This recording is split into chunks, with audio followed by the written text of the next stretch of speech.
So welcome to Two Hearts Dance and Yoga's Heart to Heart series. My name is Leanne Barber, owner and movement creator at Two Hearts Dance and Yoga. It's my pleasure to bring you some rays of light that have been lighting up my life and have been inspiring me in the wellness space.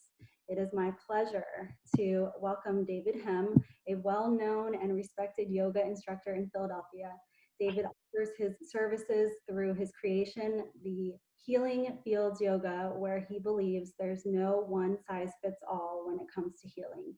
He has a way of integrating various forms of healing, philosophy, and proven scientific practices, and creating a unique and customized practice to fit the needs of his clients. Tell us, how have things been for you during this quarantine, during this kind of, I want to call it revolutionary time? Have you continued to offer your healing services just as much as you have been normally? Yes, I saw it coming a few months ago, and I just, like through algorithms, I guess, I get certain things coming my way, whether it's YouTube or my social media, and it raised my eyebrow, and I was like, you know, they kind of do this type of stuff like around election time, get kind of a little weird with certain things, but then this one had a little more finesse to it, and it had a little more, so it's like. So I'm like low key prepper, right? So it's like I'm always been like, yo, this is the end, yo. Like, Y2K was the end, 2012 was the end. You know what I mean? I was like, yeah, this might be it. Then I got dated out by it, like exhausted by how many times the world has ended. Started doing my own research about how many times we thought the world was gonna end, and it was a long list of how many times. So like through my practice, you know what I mean? Like through my practice, pattern recognition, early detection and stuff, and like prevention is like my main objective when it comes to like the physical practice and stuff. But like also mentally, because when I saw this coming, I was like, all right. I just started buying like 2 or 3 cans per day, like before it even started, like around December, right? I think it was. And so one of my biggest lessons to learn is like when it comes to fear, preparation trumps all, right? Preparation can really uh, dissolve fear because when you're afraid, you're uncertain, and you're not ready. And it's like when you're going to an arm balance in yoga, it's like the fear was because there was no preparation. You know what I mean? Like, and there's no trust, right? And then I had like complete trust in my own methods and my own researching and how to filter through certain things, and I came to a little consensus. It was like in the middle. I was ready for it, right? And then as more information came out, because as you know, more information just kept coming and coming.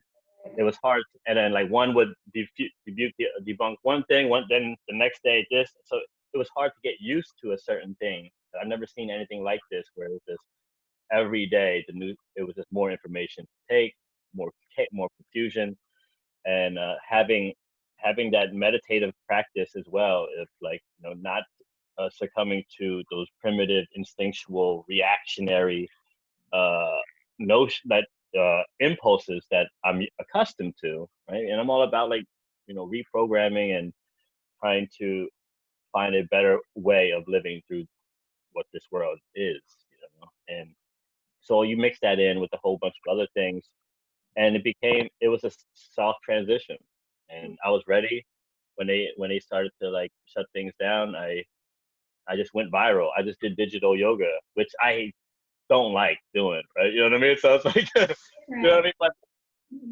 it's some, you know, with certain those regulations casted upon us, and so I was like, all right, let's try it, and it ended up being one of the first day someone donated $500, right? No way. Just out, you know what I mean? So it's just like, guess they understood the magnitude of what's happening, and like, and it was one of those times where I was like, wow, like, you know what I mean? Like, more evidence is being presented to me, and what I'm doing is right, Right. because it's like other. So this to me was a blessing, and I continue to look at it as a blessing because it showed me that I could be resourceful, ingenious. I could adapt. Right? Because I think one of the qualities that we don't look at as humans is our ability to adapt. Yeah. That good? It's all integrated in your, everyday life and your approach. So it's kind of like my mom always said, if you stay ready, you never have to get ready. So that's exactly what you were doing. um, Yeah, yeah, that's it. You ever heard of Abraham Hicks? You ever listen to her? Because she talks about be ready to be ready to be ready to be ready, and it's cool. Yeah, yeah. I Cool mean, mom. yeah, right. Talking a little bit more about, your, yoga background and how it's been such a part of your life for so long. Tell us how you discovered yoga in the first place. Cool. Yes, absolutely. So prior to yoga, I was doing I was in NA. I was in recovery, and in recovery they have these events once a month. It's called Unity. I think I was treasurer or chair of, I forget, but it was like, and then we went to the art museum, and they were practicing yoga in around these beautiful pieces of art, and I was enamored. I was curious. I went to them, like, hey, what do you guys do? What are you guys doing this again? It was like every Wednesday. It's free, right? So, and at the art museum after 5 is pay as you wish. So you just like $1. So the next week, me and my friend Jackie and Ryan, we went together, and it just blew me away. Like the teacher, I'll never forget. Her name is Liana Cameras. She lives out in Colorado now. Was the first teacher, and she had on green pants, had like a green scarf. She kind of like glid into the room, right? And this is, like, so I was like 4 years clean at the time. So it was like, but I wasn't filled spiritually. I had all this clean time accumulated, but I was lacking something. There was like something at the time, like a spiritual practice, and I've always been into like karate and the spirit world and stuff like that. But then I got into drugs, and that took me into a different place. But it's still spirituality, I guess. And then I just went. I asked her what studio she went to, taught at. It was Dhyana Yoga, and I followed her. I was like totally crushing on her, and like this is about 8, 9 years ago, maybe 8, 9 years ago. And I went there. My friend Howard Pang was like, "Yo, get the new student pass." I got the new student pass for 2 weeks, and I took Noelle Connolly's class. She was doing handstands and all types of shit. I'm like, this is it, because I was doing the gym prior to that, right? I was like, you know what I mean, doing this and like pulling up my shirt and like, you know what I mean, doing all types, you know what I mean, just like, you know what I mean, we do that. And so I brought that mentality into the mat. I was like forcing things. I was, you know, 2 classes a day, take a shot of espresso before class, and which I'm not saying don't do, but you know what I mean. And then so I became an energy exchanger. A few months later, I got hired to be staff. Met the owner. She hired me as staff, and then ended up being the manager. And then she ended up giving me a scholarship with teacher training, Oh, awesome. all within like, yeah. And it just took off from there. And she saw that in me, But at the time, I didn't. I had no wants to be a teacher. You know what I mean? But like you be around, you hang in a barber shop long enough, you get a haircut one of these days. Right. That's amazing. You say that, healing is not one size fits all type of thing. Just tell me your perspective on healing and how it's shaped your own personal I practice. realized like, you know, um, that we all have different physiques. We all have somebody you can't see beneath the skin. Like I used to think, yo, I can't. I love teaching. I want to teach class with 30 people, right? Right? And I was like, yeah, there's a lot of attention going out all over. You know what I mean? And then like 5 or 6 now, yeah, 5 or 6 I can do efficiently, optimally, make sure everybody is tended to, nobody gets left out. But when it's like so like your attention goes, it's tough, right? And I realized, well, this this forward fold is not, it's not benefiting that person the way it's benefiting the person next to him, right? And you multiply that, cube that, and it can get mucky, right? And it can distort the message, right? Because I hear a lot, oh, I tried yoga once and it sucked and never went back. It's like, Yeah. who's the teacher? Maybe he was having a bad day. How many people were in class? You know what I mean? Like, you know what I mean? Was it a vinyasa? Right? Was it a restorative? Was it a yin? Was it this? Like, so it's like hard. Like, so I had to like try to figure out a way and to understand, how, of course, like there's pros to the yoga practice, but there's definitely cons, especially in Western culture, and how it's happening and stuff. And I just realized that, to be more effective as a teacher is, to have more privates, and then to, and I've always had that ability to connect. I don't know. It's always something that's been something. It's kind of like it was like a standard thing. You know what I mean? Sometimes you have those things in your life that you're just naturally good at. That would, kind of led you to starting the healing fields. Mm. Need to, kind of make it a smaller, more intimate setting for your students, or what led you to creating? Mm. Oh yeah, great question. Initially it didn't start off that way. I kind of just got the studio through due to some negligence on the last previous owners, and the property managers being like fed up with how they were operating with the previous owner. And yeah, this is why the story of the healing fields, it's so beautiful, because given my history, given my record and stuff like that, like I should not even have property, right? My credit score, my like I have tax issues, I have debt stuff, and I shouldn't be in a room with these people. And then, but they met with me, and it was like, look, we don't want to deal with them anymore. We like you, we like your look, we like your style. Would you take it, right? And it was like, just come up with security month, security first month and last month, and that was like $4,000, right? I didn't have that. I didn't have shit, right? And I might have had like $18 in my account at the time. And then I was like, yeah, I'll try it. And then someone said, do a GoFundMe, right? I was like, it can't hurt, because the year prior to that, I did a GoFundMe to go to Cambodia, and like people reciprocated, they just poured out within a few days. So that was like the first time I felt like there's different ways to contribute other than money, right? Energy, not energy as in how you interface with the world, energy, how you're kind and to people, and that will come back. But it's like a bond. It'll take like 4 years or something to double. You know what I mean? It's a longer route, but a much more noble one, I think. But so anyway, I did it. I did it. I was like, all right, it can't hurt. Did it GoFundMe. I got like $5,000 in 3 days. So I was like, that's evidence, even more so. You know what I mean? It's like that what I'm doing is is right for me, and it's that's kind of been my yoga journey, because things that got me the like was free in a way. You know what I mean? It was given or offered. It wasn't I had to pay this amount, like teacher training and stuff. The teacher training can be expensive and shit.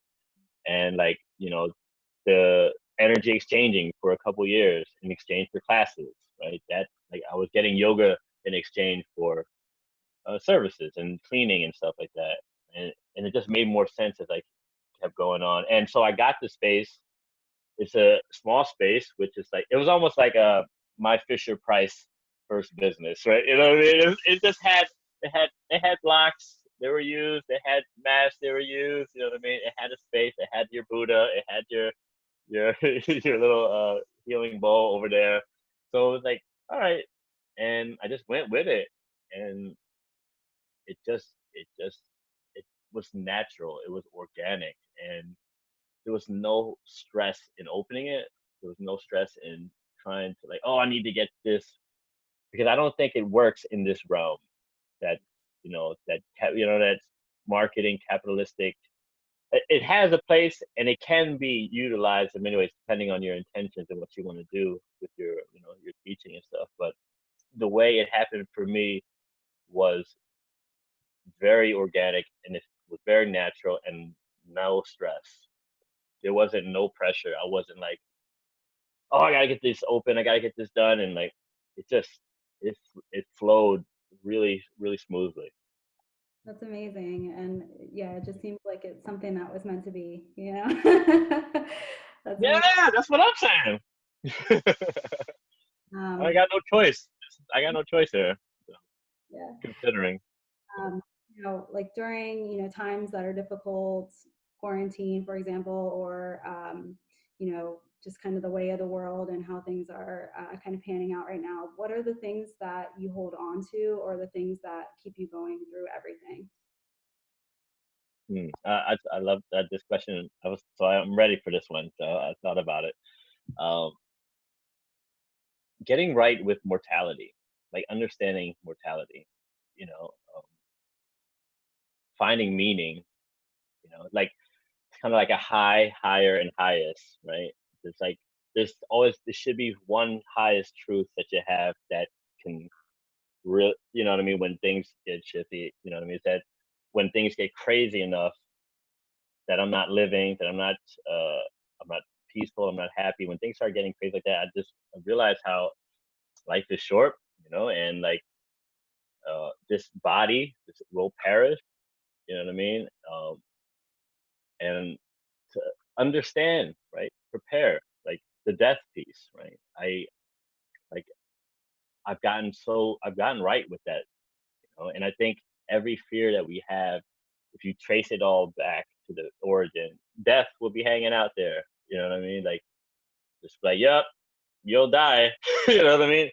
And it can be paralyzing and crippling, the idea of not being around, not being conscious, right? But there's that faith, and there's that trust, there's that peace that you can't teach, and there's things you can't explain, things that aren't quantifiable, and to understand that and to know, right? Not believe, but to know that you will continue. That death is a beautiful thing, right?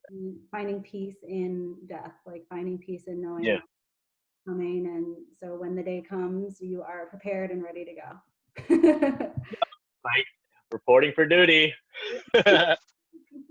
Easy thing to face too. You know what I mean? So this is why preparation for that has to be.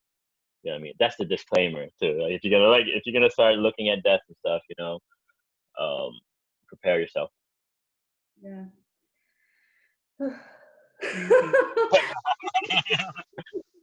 I'm like, oh no. It's like Yeah, yeah. yoga is reaching all kinds of people now. I feel like it's become more popular, um, where people who of all different races, kinds, ethnicities, all backgrounds are coming to yoga to practice. What do you think has changed over the years to cause this popularity in the practice? Mm. The like the landscape has changed because the face of the guru has changed. Like the face of the teacher has changed, right? Like I know what hindered me from going into a yoga studio was the fact, like, because I wanted to go in high school, like, but I got made fun of by my boys, right? Because, and then what drove them to even say that was the first image you have, it was like very misinformed. So right now I'm seeing, you see a huge spike because uh, the faces say, like, my first teacher that really, Daniel Cordoa, who owns Palo Santo, right? And like, he was one of my first male teachers, and I was like, oh shit, he has all these tattoos. He doesn't look like, the hair bun, the harem, and all like this, and like, you know what I mean? Like, which was my hangups and biases and stuff that I couldn't see. But fortunately for me, like, what he represented was, oh, I can do this too, right? And I think now it's spreading out because now you see many faces, many different shades, different genders of people teaching personal development and the practice of yoga. And not to mention it's lucrative. It's like you know what I mean? I think I forgot some billions.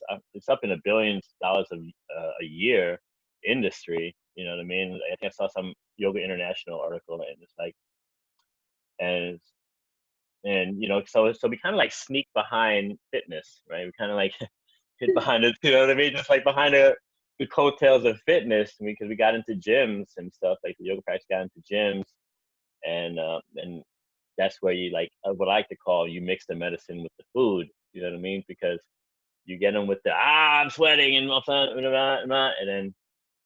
then you hit them with that spiritual right into the heart. They're like, oh, it's like, and there's something there, but that's not enough, right? People are fitnessing out and running out and like crossfitting out, and there's still like there's still this gnawing, there's still this emptiness, and like what I'm seeing now, it's like even now, like people are like they can't do the digital classes anymore, right? They're zoomed out, right? And they're like, I need let's just do a private. I just got a wave of private requests last week, like, and but it makes sense. It makes so much sense, right? Because it's what I thought when you know when we get when in the first month when we were like locked down and stuff. It's like, all right, my like we're about this like the work we do is about to catapult, and I'm seeing it spike up because now people are like, all right, this is not making any sense anymore. And then like, but like I've trusted this system or this paradigm for so much, but this doesn't feel right. So they're like having these battles, and you see the streets how it was last week, right? That is the physical manifestation of suppressed trauma and anger and rage, not just from the pandemic, but before the shit happened, right? You know what I mean? Like we already had like childhood trauma we're trying to unravel and untangle, and like underlying issues, being bullied, or like not getting a job, like, so we already had our own baggage before we have a collective baggage. Now it's like, you know what I mean, so much you can do, just trying to burn it out and stuff. You're gonna have to sit with yourself, be still, and be ready for the next, because there will be a next time, you know and hopefully it's not going to be as severe. Yeah, so I think we're gonna see that a lot more now. I think it's gonna be implemented, the mental health piece. Right. And you kind of answered the question that I was just getting into of how, people are using yoga and kind of, this meditation, mindfulness kind of space to heal, their mental illnesses, to help with recovery, to help with, any kind of extra stress that they've been carrying, stress management. There are doctors who are prescribing people to go to yoga now, which is a thing. Yeah, yeah, So yeah, yes, you're seeing an uptick in that in your clients, right? yeah, and it makes me think about we should be charging more. You know what I mean? That Like, is but that's the work that I've committed to do, and it's like, and like it's fascinating because there are students that come to the classes I teach, and they're like, yeah, stop going to therapy. Like this works better. I wish they didn't tell me that because now there's all this pressure up. But like, you know what I mean? But like, and also like, how much does he pay your therapist? $100 an hour? You know what I mean? It's like, but that's why like, uh, by keeping it humble, keep it noble, of course, right? But to see that and to hear that, because I've had ER doctors take classes with me now, like regular students. Like there's people, uh, you know, PAs, physicians, and like they'll come to class and they'll ask, and and then but there's people that are fusing things together, right? Both worlds and stuff. And but like I just think like the mental health piece is what we need to look at more so above everything else, right? And yeah, to see it get popularized, it could be a good thing. I think overall it's a good thing. Some maybe peers might feel it might be not, but it's evolving and right. it's breaking beyond the barriers of what a yogi is supposed to look like. Yes, that's very true. Thank you for speaking on that. And I guess my last question for you is, I remember learning from you during my teacher training and coming to your classes a couple of years back. I guess what advice would you have for someone who's considering becoming a yoga teacher in this day and age? Yeah. Number one, know your story. Know your story. Who you are. Try not to sensationalize it too much. Like add things and do. You know what I mean? Like be authentic. Right. The authentic piece has been something that I try to drill home when it comes to that question a lot, because those are when you forge relationships out of those places, they'll last.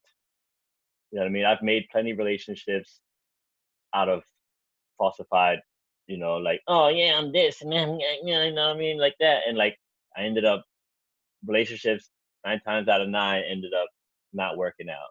Very hollow, empty empty calories, but now that I'm 38 now, and I've been off, I've made the intention, like the intention of being myself, right? And it's worked out. And the yoga practice, teaching yoga, um, personal development, has allowed me to practice being myself. It gave me the stage to be like, be you for an hour and a half, right? And that's like all the qualities I have in myself, it's just like turned up, right? Just turn them up, right? And when I'm home, my curtains are down. I'm in the dark, you know what I mean? And I'm like, airplane mode, leave me alone, you know what I mean? So it's like introvert at heart. But but I'm all right with that. Right? I used to think I had to be extroverted, right? And it looks like that when I'm teaching in class and stuff, but you know, it's it's my passion too. You know what I mean? Being uh so it's allowed me, so having those classes, practicing authenticity, right? Because everything in our life is a practice, whether you want it to be or not.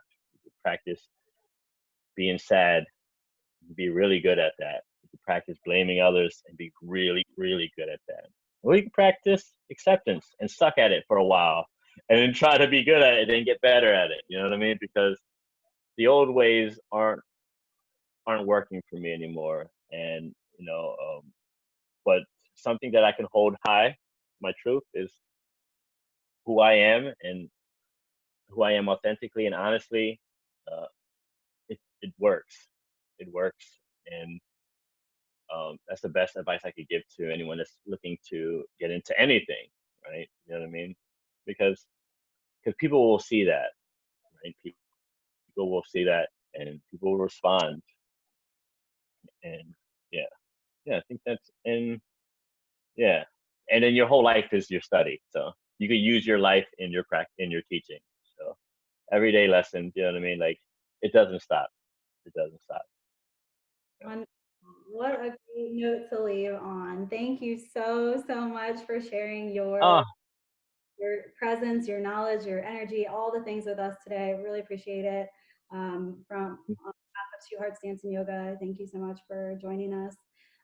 How can people get in contact with you if they want to take class or do a private? oh, thank you so much. It's an honor and a pleasure to do this. So we can either do Morse code, smoke signals. I'm just kidding. I'm on Instagram at the Healing Field Yoga. I took a little hiatus on Facebook, but the Healing Field Yoga is still on Facebook and stuff. Email me at thehealingfieldsyoga@gmail.com. Uh, I respond back quickly, and yeah, yeah. No, I think those are it. Yeah.